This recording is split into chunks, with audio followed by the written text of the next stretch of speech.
Здравствуйте! Занятие 7. Тема занятия — метод вращения. Сегодня рассмотрим 3 вида задач, которые связаны с этим методом. Задача первая — это определение натуральной величины прямой и угол наклона к плоскости P1 вращением. Задача вторая — определение натуральной величины треугольника BC вращением вокруг горизонтали. И задача третья — это определение натуральной величины треугольника, расстояние от точки К до плоскости ABC плоско-параллельным перемещением. Начинаем с задачи номер 1. Значит, исходные данные. Имеем отрезок АБ. Этот отрезок у нас задан проекциями А1, Б1 и А2, Б2. Значит, сначала для того, чтобы определить натуральную величину прямой, подумаем. Если бы проекция А1, Б1 была бы у нас параллельна плоскости P2, то на этой плоскости она бы отображалась натуральную величину. Ну, раз у нас здесь такого нет, то мы это можем сделать искусственным способом. То есть взять и повернуть эту проекцию. Делается это следующим образом. Сначала проведем линию горизонтальную, затем радиусом равным А1, Б1 проведем дугу до пересечения с горизонтальной линией. Вот то, что у нас получилось, это и получилась та же самая проекция, но эта проекция, она оказалась повернутой. Естественно, если мы проекцию эту повернули, то и должна изменить свое положение проекция на фронтальной плоскости. При этом, если мы поворачивали относительно оси, вот расположенной в точке B, то точка B останется на месте, а точка А будет перемещаться по горизонтали. И где это будет точка, новое положение проекции, это будет вот оно, это положение. В этом месте будет у нас располагаться точка А нулевое. Значит, эту точку мы сейчас и пометим. Да? Вот она будет здесь.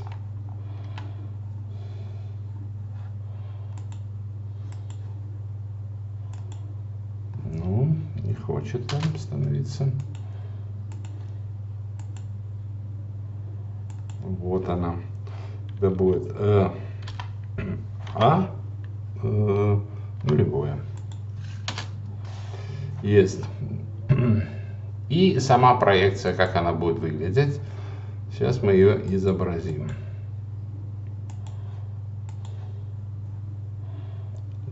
Это вот эта точка и следующая.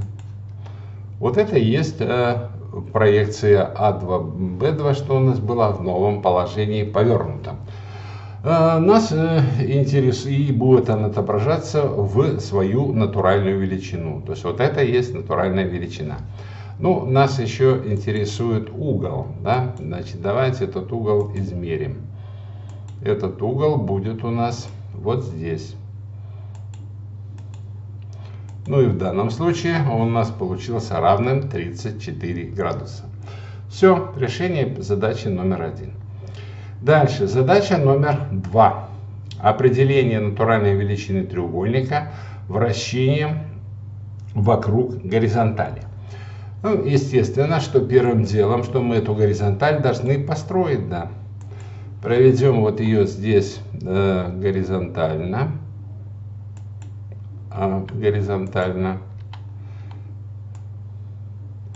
Обозначим.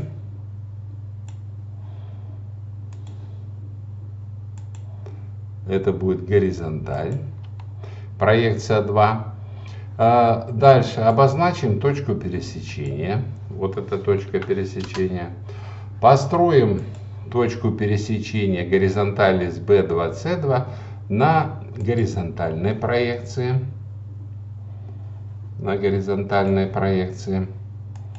Провели линию связи. И BC у нас здесь находится, здесь, соответственно, будет эта точка. Проведем саму горизонталь. Так, провели. Вот это у нас будет горизонталь, которая будет называться у нас, соответственно, проекция H1. Вот она. Ну, сюда ее немножко дальше поставим. Так, а теперь давайте подумаем. Мы будем вращать вокруг горизонтали. Сама горизонталь останется вот неподвижной. Точка А1, она останется тоже неподвижной. Почему? Потому что она лежит на горизонтали. А что будет вращаться и перемещаться? Будет точка B1 и C1. Вот эти две точки будут вращаться. Потом, когда эти точки переместятся, если мы соединим новое положение точек А, Б, С, то получим треугольник. И этот треугольник будет у нас соответствовать натуральной величине. То есть мы будем его вращать до той степени, пока он не станет в положении, когда он будет являться натуральной величиной. Для того, чтобы построить это новое положение, надо знать радиус, по которому будет двигаться точка B1. Этот радиус мы найдем, построив нормаль к горизонтали. Дальше построим вот эту точку, что у нас здесь получилось. Давайте ее отметим. Это центр будет у нас вращения. Построим ее на фронтальной плоскости. Для этого проведем перпендикуляр до пересечения и найдем его вот здесь. Где это будет у нас радиус? Здесь. Это точка B и точка А. Вот это и есть радиус наш вращения. Теперь давайте подумаем, как будет перемещаться точка B. Значит, точка B будет перемещаться по этому радиусу. Ну, удлиним его здесь немножко. И она будет перемещаться и займет какое-то положение здесь. Какое? На натуральную величину радиуса. То есть мораль какая? Мы должны определить натуральную величину вот этого радиуса и построить его, соответственно, здесь. Какая тут будет натуральная величина? Давайте измерим. Мы должны измерить вот это превышение Z. Это превышение. Ну, плохо оно тут измерено. Сейчас мы его еще раз измерим. Вот оно. Это превышение равно у нас 22 миллиметра. Значит, так и сделаем. Построим здесь отрезок, который будет перпендикулярен и длиной равной 22 миллиметра. Построили. Значит, я этот отрезок переношу в точку B1 и соединяю H1 и полученную точку. Вот эта точка и полученный отрезок, это будет у нас, отметим его там красным цветом, это и будет радиус, по которому будет натуральная величина радиуса, по которому будет перемещаться у нас точка B. Ну а куда она переместится и какое положение займет? Ну давайте теперь это и построим.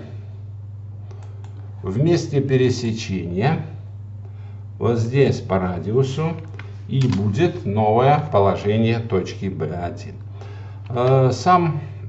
Саму окружность я удалю, чтобы не загромождать чертеж. Ну, точно так же мы поступим и с точкой С. Удлиним горизонталь, опустим из точки С перпендикуляр к горизонтали.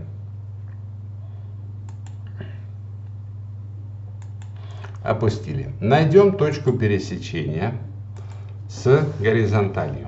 Нашли. Найдем эту же точку на горизонтали на фронтальной плоскости проекции. Провели.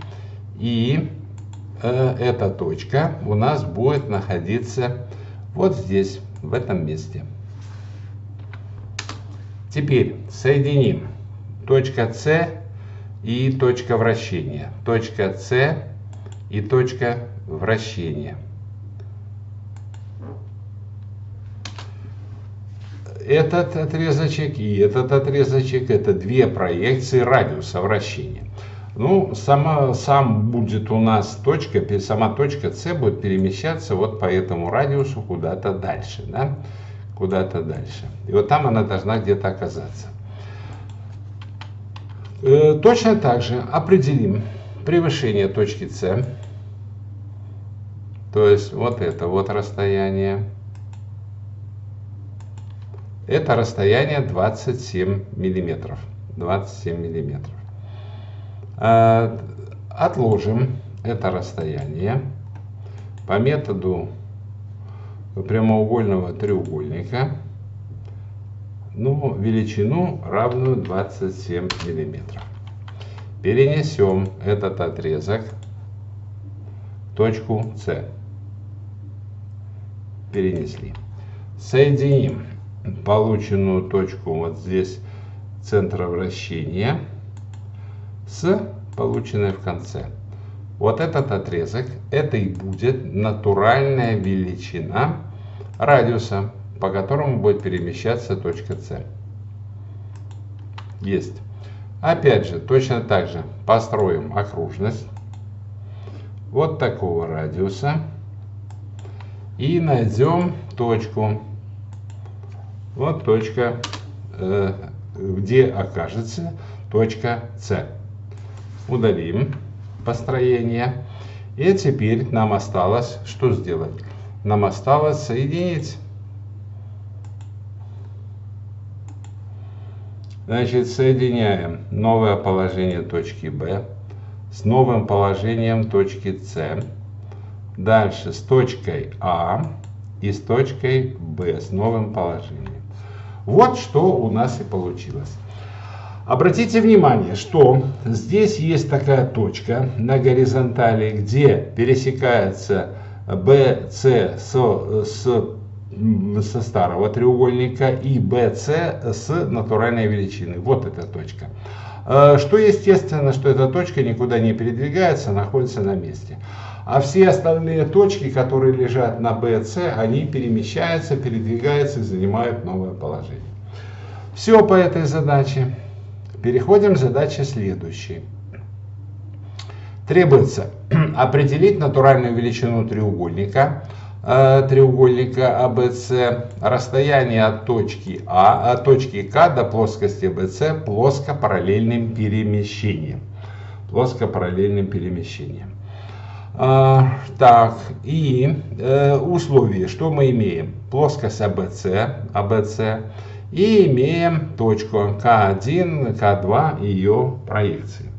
К1, К2 и ее проекции. Ну, для начала проведем фронталь. Проведем ее таким вот образом. Найдем точку пересечения со стороной BC. Далее проведем линию связи вертикально вверх до пересечения со стороной BC. И далее построим. А вот эта точка, это и будет у нас та фронталь, которую мы искали. Да? Вот эта фронталь. Фронталь. Вот она.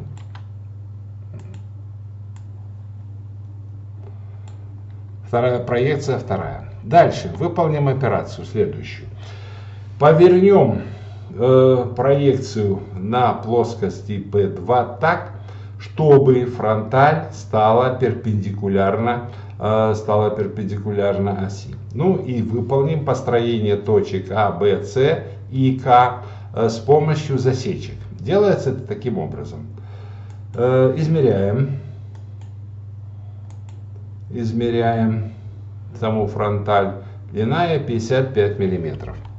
Вычерчиваем вот эту фронталь вот здесь, ну чуть дальше. Вот здесь вертикально.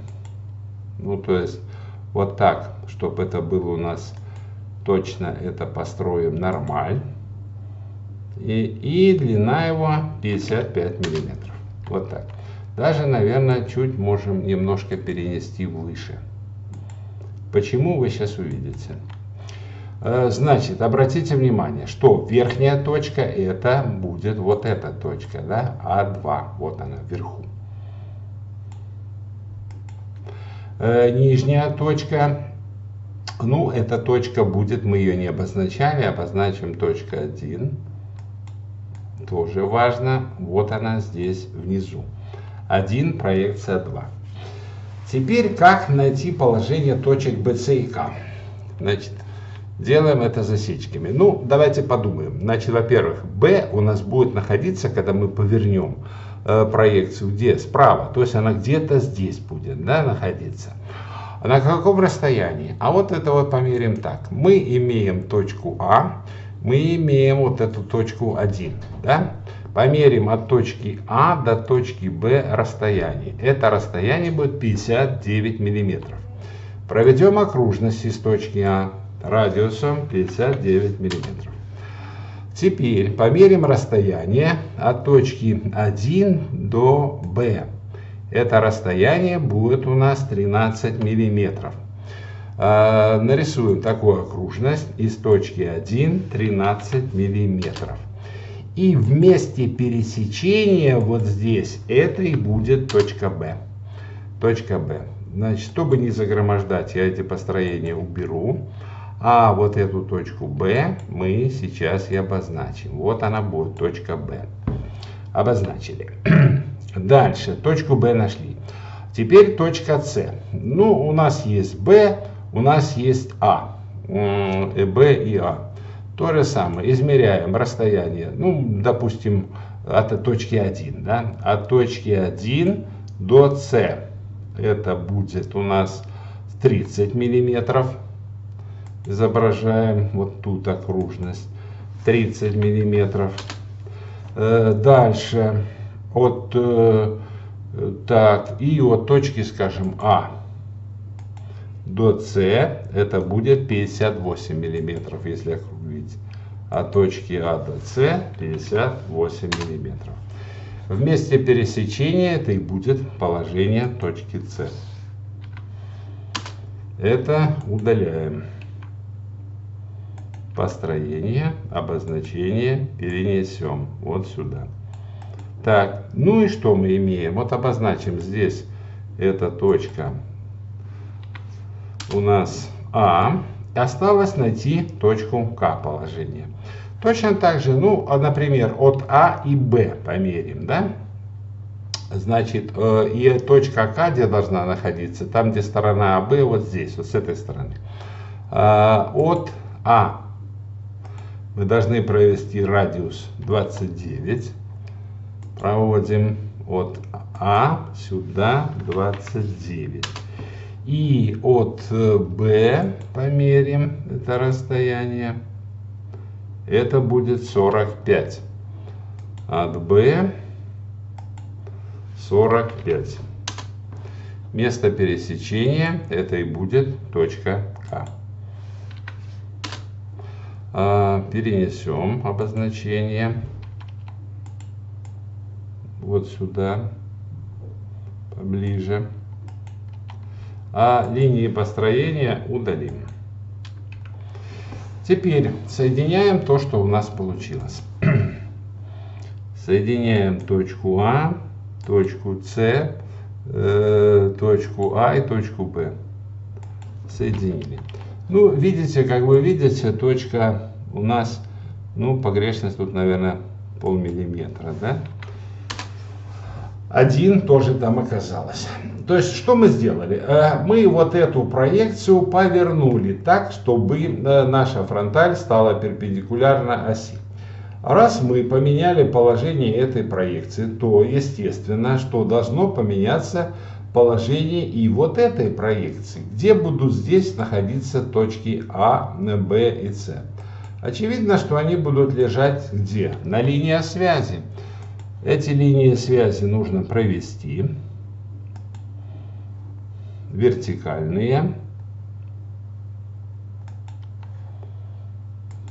С точки А, Б, С. И из точки К. Провели. Теперь надо провести горизонтальные. Вот проводим. Сначала их проводим, потом будем разбираться. Да? Так. Так. И так. Теперь давайте думать. Значит, С здесь и здесь. Значит, точка С будет находиться вот в этом месте. Дальше А здесь и А здесь. Есть. Дальше Б это вот здесь и здесь. Есть. И теперь давайте соединим полученные точки. Соединим полученные точки и посмотрим, что у нас получится. Вот это. Вот. Как вы видите, значит, у нас получилось здесь что? Прямая. Где точка К? Ну, а точка К будет у нас, очевидно, здесь. Задача нам необходимо определить расстояние от точки К до плоскости. Как ее определить, это расстояние? Это сделать можно следующим образом. Опустить перпендикуляр.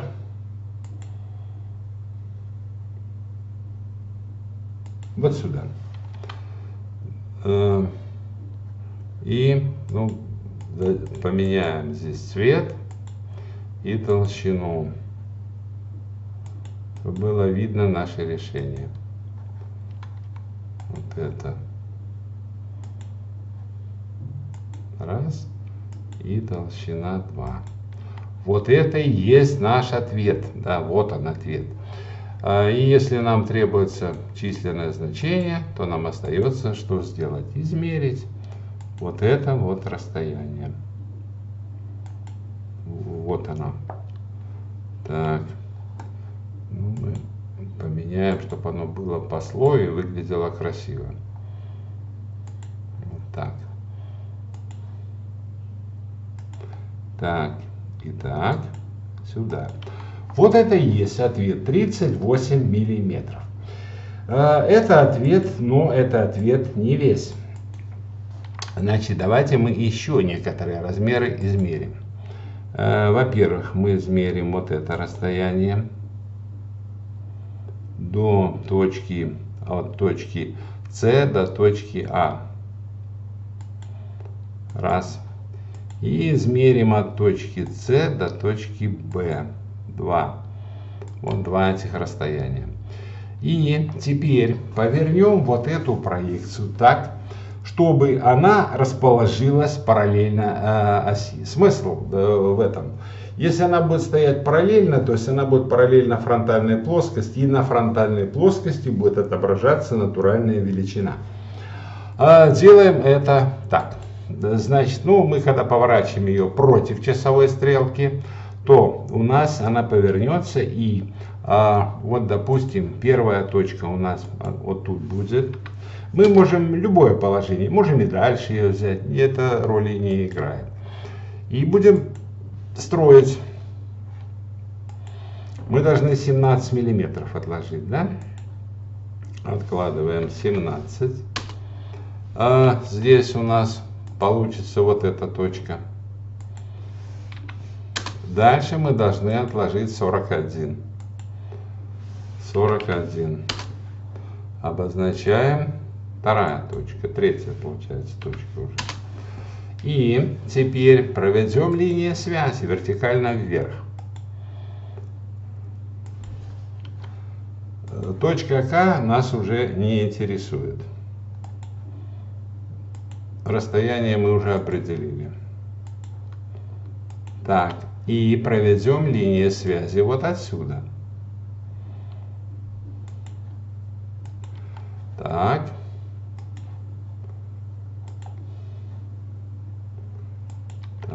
Так, ну может быть дальше надо будет удлиним их, чтобы потом не удлинять. И третье. Теперь давайте думать, где какая точка будет. Вот эта точка, это у нас была B. Да, B, значит она будет здесь. Дальше. Вот точка А, вот это А.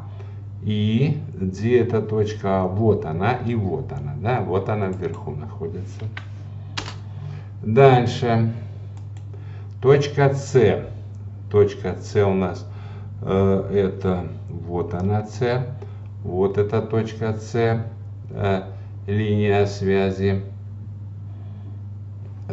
Так, еще раз посмотрим. Вот она С. И получается наша точка будет вот здесь. Ну, они так. Нет, где-то не здесь. Эта точка будет наша С. Вот она, да, вот здесь, здесь и вот здесь. Все, соединяем то, что у нас получилось. Так. И делаем вывод, что вот этот треугольник полученный, это и будет у нас натуральная величина треугольника АБЦ. АБЦ. Выделим вот эти линии. Так, и толщина 0,50. Все. Вот это и есть решение. Конечно, этот способ далеко не единственный. Мы уже знаем и с вами раньше рассматривали разные способы, которые позволяют определять натуральную величину треугольника. Но каждый способ имеет свою область применения, и в этом случае, допустим, этот способ тоже может иногда оказаться полезным.